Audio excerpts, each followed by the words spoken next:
everybody in the dark. Halo semua anak-anak hebat dimanapun berada, bertemu lagi pada video pembelajaran IPA. Kali ini kita masih melanjutkan pembahasan dari video sebelumnya, yaitu listrik statis dalam kehidupan sehari-hari. Kali ini kita akan membahas tentang hukum Coulomb dan medan listrik. Langsung saja kita mulai ya.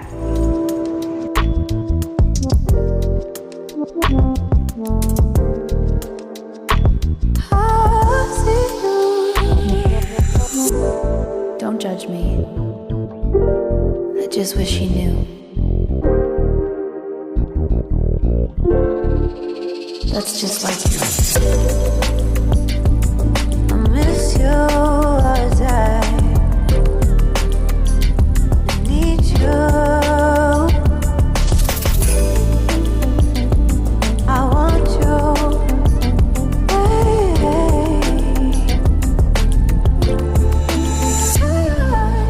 Pada video sebelumnya, kita sudah membahas tentang interaksi antar muatan listrik. Interaksi antar muatan sejenis, baik negatif dengan negatif dan positif dengan positif, adalah interaksi yang tolak-menolak. Sedangkan interaksi antar muatan yang berbeda jenis adalah interaksi yang tarik-menarik. Tolak-menolak dan tarik-menarik ini disebut sebagai gaya listrik. Besarnya gaya listrik yang terjadi antar dua buah muatan atau lebih ditentukan dengan menggunakan hukum Coulomb. Yeah, that's what I said. You break it, you bought it. I miss you as I. Hukum Coulomb dikemukakan oleh seorang ilmuwan Prancis, Charles Augustin de Coulomb, pada tahun 1785. Hukum Coulomb atau yang dikenal dengan gaya Coulomb adalah gaya listrik antara dua muatan listrik sebanding dengan muatan listrik masing-masing dan berbanding terbalik dengan kuadrat jarak pisah antar kedua muatan listrik. Ketika ada dua buah muatan, maka akan ada gaya tarik-menarik atau gaya tolak-menolak dan nilainya sebanding dengan nilai masing-masing muatan dan berbanding terbalik dengan kuadrat jaraknya. Artinya, semakin besar gaya listrik, maka gaya Coulomb juga akan semakin besar. Demikian pula sebaliknya. Dan semakin besar jarak pisah antar muatan listrik atau semakin jauh jarak antar muatan listrik, maka gaya Coulomb akan semakin kecil. Jadi besar gaya Coulomb sebanding dengan muatan listrik dan berbanding terbalik dengan kuadrat jarak. Secara matematis, gaya Coulomb dirumuskan sebagai berikut.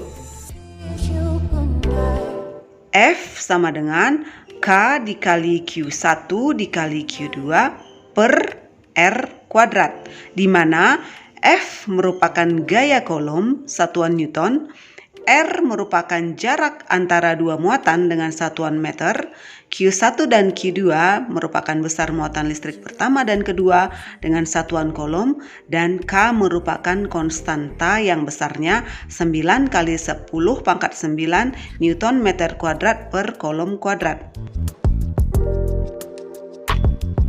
Sekarang coba perhatikan contoh soal berikut ini. Jika ada dua benda bermuatan dengan Q1 sebesar 4 mikrocoulomb dan Q2 sebesar 6 mikrocoulomb dengan jarak 2 cm, berapakah gaya Coulomb yang terdapat di antara dua benda tersebut? I just wish you knew. Pertama-tama yang perlu kita lakukan adalah mengkonversi satuan dari mikrocoulomb menjadi coulomb dan dari sentimeter ke dalam meter. Jadi, karena 1 mikrocoulomb adalah sebesar 10 pangkat negatif 6 coulomb, maka Q1 menjadi nilainya sebesar 4 kali 10 pangkat negatif 6 coulomb, Q2 menjadi 6 kali 10 pangkat negatif 6 kolom. Demikian juga untuk jarak, karena 1 cm sama dengan 10 pangkat negatif 2 meter, maka jaraknya menjadi 2 kali 10 pangkat negatif 2 meter. Sementara konstanta adalah suatu ketetapan dengan nilai 9 kali 10 pangkat 9 nm kuadrat per c kuadrat. Jadi sekarang tinggal kita masukkan ke dalam rumus semua angka-angka yang sudah kita konversi. Ke dalam rumus F sama dengan K dikali Q1 kali Q2 per R kuadrat. Jadi dapat hasilnya setelah dihitung menjadi 540 Newton. Yeah, that's what I said. You break it, you bought it. I miss you all the time. I need you. Medan listrik merupakan daerah di sekitar benda bermuatan listrik. Apabila suatu benda bermuatan listrik berada di daerah tersebut, yakni medan listrik, maka akan mendapatkan gaya listrik. Sebelumnya kita sudah mengetahui bahwa rumus untuk menghitung gaya listrik adalah F sama dengan K dikali Q1 Q2 per R kuadrat. Sedangkan kuat medan listrik didefinisikan sebagai gaya persatuan muatan listrik tersebut. Kuat medan listrik dinyatakan dengan lambang E. Secara matematis, kuat medan listrik dirumuskan sebagai E sama dengan F per Q. Atau E sama dengan K dikali Q per R kuadrat, di mana E merupakan medan listrik dengan satuan Newton per kolom, F merupakan gaya kolom dengan satuan Newton, dan Q merupakan besar muatan listrik dalam satuan kolom. I want you. Arah medan listrik digambarkan dengan garis-garis medan listrik di sekitar muatan listrik dengan aturan sebagai berikut. 1. Arah medan listrik keluar muatan positif dan masuk menuju muatan negatif. 2. Tiap garis medan listrik tidak pernah berpotongan satu sama lainnya. 3. Semakin rapat garis medan listrik, maka semakin besar kuat medan listrik tersebut.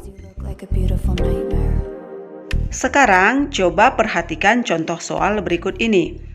Jarak antara titik P dan muatan negatif 10 mikrokolom adalah 10 cm.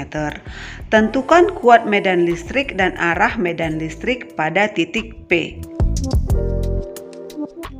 Sebelum kita mengerjakannya, konversikan dulu satuannya dari mikrokolom ke dalam kolom dan dari sentimeter ke meter seperti soal yang pertama tadi ya.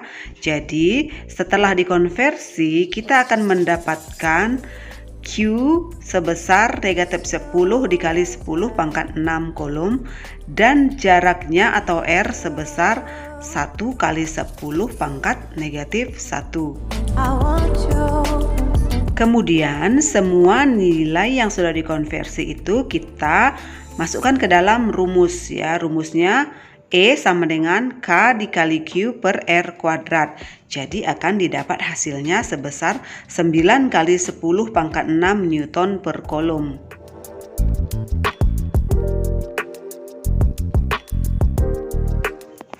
Sekarang coba kamu kerjakan dua soal berikut ini.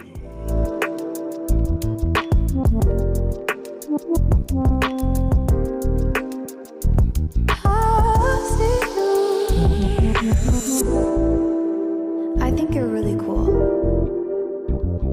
Yeah, that's what I said. Demikianlah pembahasan tentang hukum kolom dan medan listrik pada video kali ini. Saya harap kalian semua dapat memahaminya dan dapat menambah pengetahuan kalian. Sampai jumpa pada video selanjutnya. Tetap semangat, salam sehat, dadah!